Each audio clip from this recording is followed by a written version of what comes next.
நீங்கள் பார்த்து கொண்டிருப்பது உங்கள் ரேமா டிவி.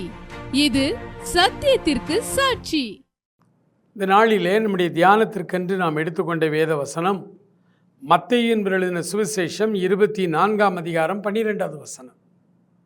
ஆண்டவருடைய 2வது வருகையை குறித்து பேசுகிறதான அருமையான ஒரு அதிகாரம். இந்த 12வது வசனத்தை உங்களுக்காக நான் வாசிக்கிறேன்.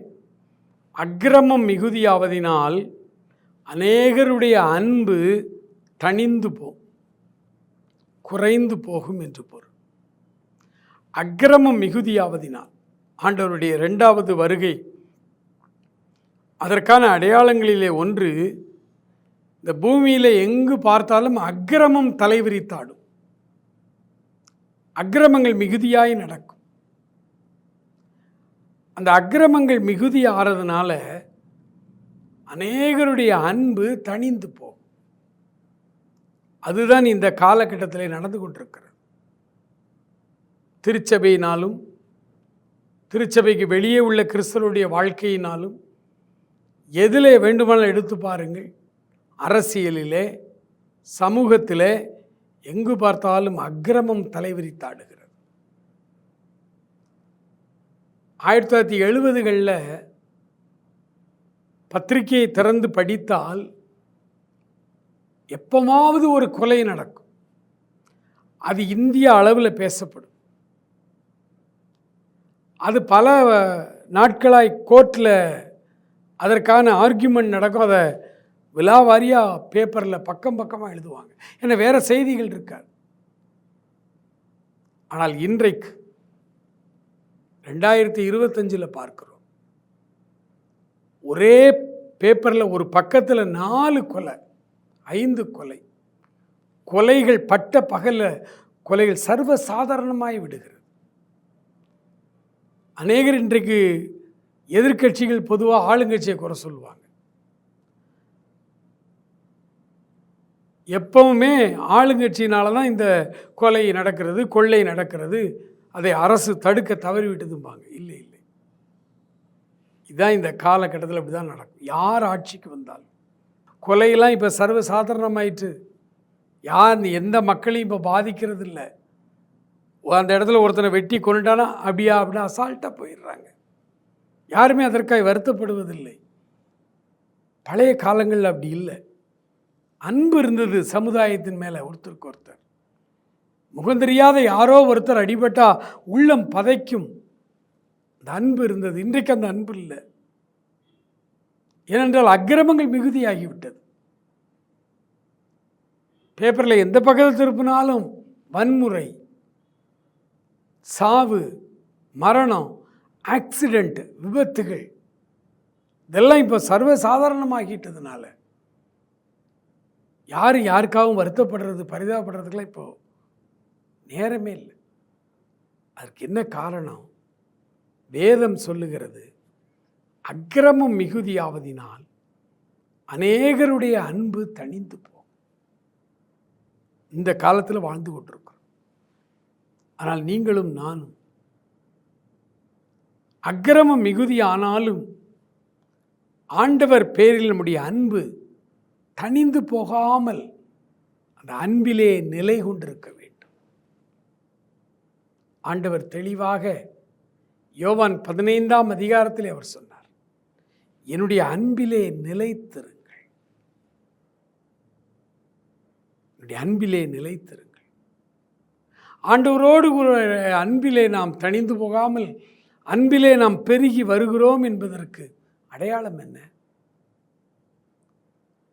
ஆண்டவருடைய வசனம் சொல்லுகிறது, என்னுடைய அன்பிலே நீங்கள் நிலைத்திருந்தால் நீங்கள் மிகுதியான கனிகளை கொடுப்பீர்கள். எனக்கு அன்பானவர்களே, இன்றைக்கு கிறிஸ்தவத்துக்கு வெளியே இருக்கிற அநேகர்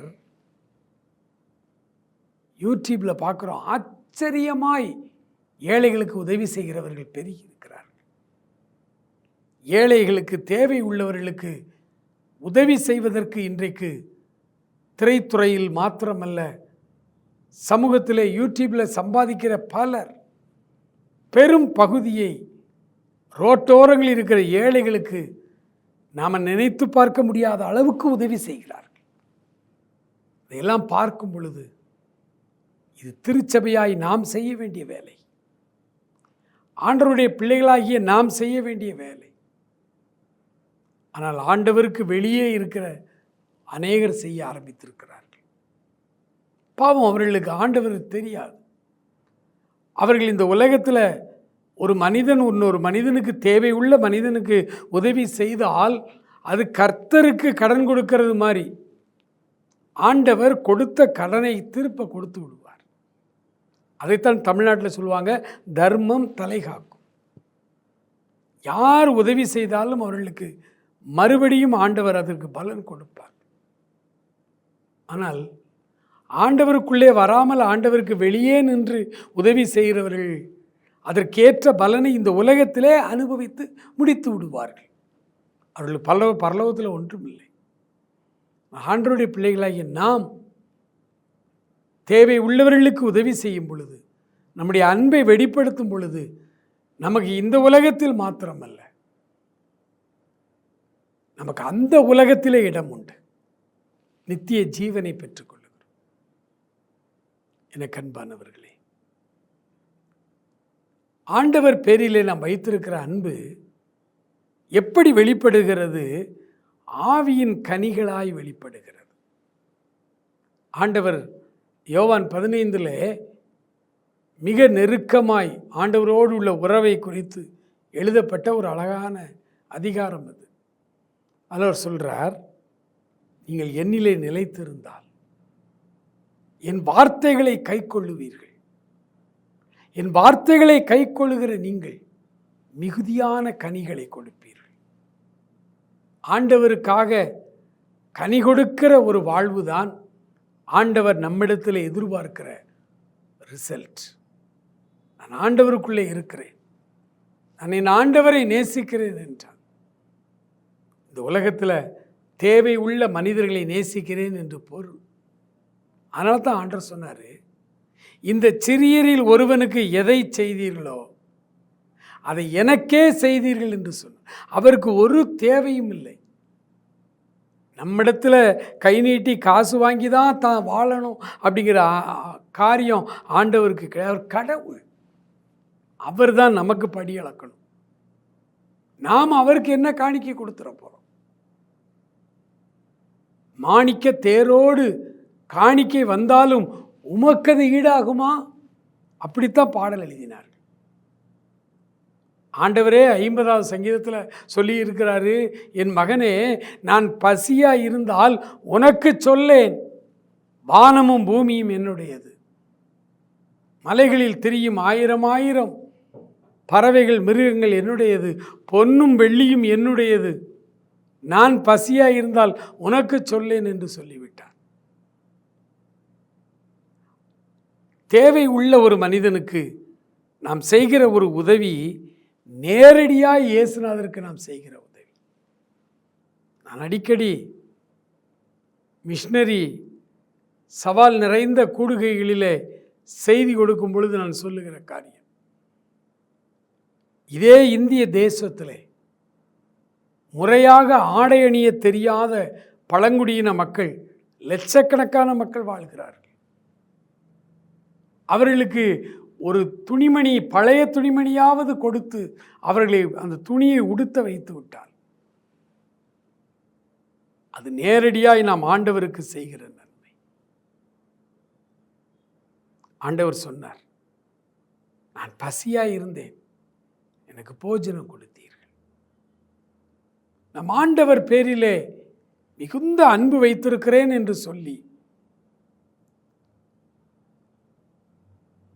ஆண்டவர் பேரிலே என் அன்பு குறையவில்லை, நான் தனியவில்லை, நான் அவரிடத்தில் அன்போடு இருக்கிறேன் என்று சொல்லுகிற நீங்கள் அதை எப்படி வெளிப்படுத்த முடியும்? ஆவியின் கனிகள் அன்பு, சந்தோஷம், சமாதானம், நம்முடைய கிறிஸ்தவ வாழ்வு அதனுடைய கனிகளை வைத்துத்தான் நிர்ணயம் செய்யப்படுகிறார். ஒருவன் கிறிஸ்துவுக்குள் இருந்தால் புது சிருஷ்டியாயிருக்கிறான் மாத்திரமல்ல, நிறைந்த கனிகளை கொடுக்கிறவனாய் மாறுகிறான். ஆண்டவருடைய வருகை நாளிலே பலவிதமான அக்கிரமங்கள் பெருகி பெருகி பெருகி இயல்பாய் ஆண்டவருடைய பிள்ளைகளுடைய உள்ளத்தில் உள்ள அன்பு குறைந்து கொண்டே வருகிறது. அந்த அன்பை குறைய விடாமல் நாம் ஆண்டவருடைய சமூகத்தில் நன்றி உள்ளவர்களாய் அன்புள்ளவர்களாய் நாம் காணப்பட வேண்டுமானால் ஆண்டவருடைய வசனத்தை கை கொள்ளும் பொழுது மிகுதியான கனிகளை கொடுப்போம். ஏழைக்கு இறங்குகிறவன் கர்த்தருக்கு கடன் கொடுக்கிறான். தேவை உள்ள மக்கள் நம்முடைய தேசத்தில் ஏராளம் உண்டு. அந்த தேவை உள்ள மனிதர்களுக்கு நேரடியாய் நீங்கள் உதவி செய்யுங்கள். பிரதர், எங்களுக்கு அவர்களை தெரியாது, அவங்க எங்கே இருக்காங்கன்னு தெரியாது அப்படின்னு ஒரு வேளை நீங்கள் சொன்னால், நீங்கள் நல்ல மிஷினரி ஸ்தாபனங்கள் இந்தியாவில் உண்டு, நம்முடைய தமிழ்நாட்டில் உண்டு, திருநெல்வேலி மாவட்டத்தில் உண்டு, இந்தியன் மிஷினரி சங்கம். ஆண்டவருக்காக கொண்ட தரிசனத்தில் கொஞ்சம் கூட மாறாமல் மிக அழகாய் தங்களுடைய தரிசனத்திலே நடந்து செல்லுகிற இந்திய மிஷினரி சங்கம், அதற்கு உதவி செய்யுங்கள். அவர்கள் நேரடியாய் போய் ஏழை எளிய ஜனங்களை சந்திக்கிறவர்கள், அல்லது அவர்களிடத்தில் கேளுங்கள். இந்த தேவை உள்ள ஜனங்கள் எங்கே இருக்கிறார்கள் என்று அழைத்து செல்வார்கள். நீங்கள் நேரடியாய் போய் அவர்களை பார்க்கலாம். அந்த அவர்களுடைய கிராமங்களிலே போய் அவருடைய நிலைமையை நீங்கள் பார்க்கலாம்.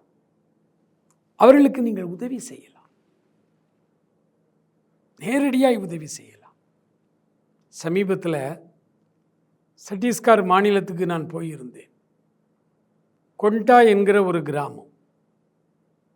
அந்த கிராமத்தில் முழுக்க முழுக்க கோயா ஆதிவாசி இன மக்கள் வாழ்ந்து கொண்டிருக்கிறார்கள். அங்கே நான் போகும் பொழுது ஒரு சபைக்கு என்னை அழைத்து போனார்கள். சபையில் ஒரு பாஸ்டர் இருந்தார். அவரும் கோயா இனத்திலே இருந்து ஆண்டவரை ஏற்றுக்கொண்டு பைபிள் காலேஜ் முடித்து அவர் அங்கே போதகராய் வேலை செய்கிறார். அவருக்கு இளம் வயது, அவருக்கு ஒரு மனைவி, 2 பெண் பிள்ளைகள், சின்ன பிள்ளைகள். நான் போயிருந்த பொழுதுதான் அவர்கள் சொன்னார்கள், சமீபத்தில் தான் என்னுடைய மனைவி இறந்து போனாள் என்று. இந்த பாஸ்டர் 2 சின்ன பிள்ளைகளை வைத்திருக்கிறார். வறுமையின் கோர பிடியிலே நின்று ஆனால் ஊழியம் செய்கிறார். அவர்கிட்ட கேட்டு, நீங்கள் என்ன தொழில் செய்து கொண்டிருந்தீர்கள்? வீட்டில் எனக்கு 2-3 எருமை மாடு உண்டு, அதை மேய்த்து கொண்டிருக்கிறேன். அதில் வருகிற வருமானத்தை வைத்துத்தான் இந்த 2 பிள்ளைகளை எனக்கு நான் வளர்த்து கொண்டிருக்கிறேன், படிக்க வைத்து கொண்டிருக்கிறேன் என்று. அந்த கோயா இனத்திலே மனைவி இறந்தால் உடனடியாய் மறு திருமணம் செய்து கொள்வார்கள். ஆனால் இவர் ஆண்டவருடைய ஊழியத்தை முழு நேரமாய் செய்து கொண்டிருக்கிறதுனால மறுமணமே வேண்டாம் என்று சொல்லி நான் ஆண்டவருக்கு முழுமையாய் வேலை செய்ய வேண்டும் என்று வறுமையிலே வாழ்ந்து கொண்டிருக்கிறார். அப்படிப்பட்ட மக்களை தேடி சென்று உதவி செய்யலாம். ஆண்டவர் நம்முடைய கனிகளை வைத்துத்தான் நம்மை நியாயம் தீர்ப்பார். ஆண்டவர் பேரிலே நாம் வைத்திருக்கிற அன்பு எவ்வளவு என்று கணக்கிடப்படுவதும் நாம் செய்கிற உதவிகள், நம்முடைய கனிகள், ஆவிக்குரிய கனிகளை வைத்துத்தான் நம்முடைய குணங்கள் மாறியிருக்கிறதா என்று பார்ப்பார். பிரியமானவர்களே, வருகையின் காலத்தில் எவ்வளவு அக்கிரமங்கள் மிகுதியானாலும் நம்முடைய அன்பு தணிந்து போகாமல் ஆண்டவருடைய சமூகத்திலே அமர்ந்து அவருடைய வார்த்தைகளை கை கொண்டு அவருடைய அன்பை வெளிப்படுத்துங்கள். ஆவியின் கனிகள் வழியாய் ஆண்டவர் உங்கள் ஒவ்வொருவரையும் ஆசீர்வதித்து ஆவியின் கனிகளிலே பெருக வைக்கும்படி நம்ம ஜெபிப்போமா? மகா இரக்கமுள்ள எங்கள் ஆண்டவரே, நன்றி நிறைந்த உள்ளத்தோடுமே நாங்கள் துதிக்கிறோம், ஸ்தோத்தரிக்கிறோம். அப்பா, அக்கிரமங்கள் மிகுதியாவதினால் அநேகருடைய அன்பு தணிந்து போகும் என்று சொன்னீங்களே. ஆண்டவரே, உமக்குள்ளாய் வாழ்கிற நாங்கள் அன்பிலே குறைவுபடாதபடி, அன்பிலே நிறைவாய் நாங்கள் வாழ, எங்களுடைய கனிகளின் மூலமாய் அதை வெளிப்படுத்த ஆண்டவர் எங்களை உம்முடைய அன்பினால் உம்முடைய ஆவியினால், உம்முடைய வசனங்களினால் எங்களை நிரப்பி ஆசீர்வதிக்கும்படி ஜெபிக்கிறோம். தொடர்ந்து எங்களை வழி நடத்தும், ஆசீர்வதியும். இயேசு கிறிஸ்துவின் நல்ல நாமத்தில் ஜெபிக்கிறோம் எங்கள் அருமை பிதாவே. ஆமேன், ஆமேன்.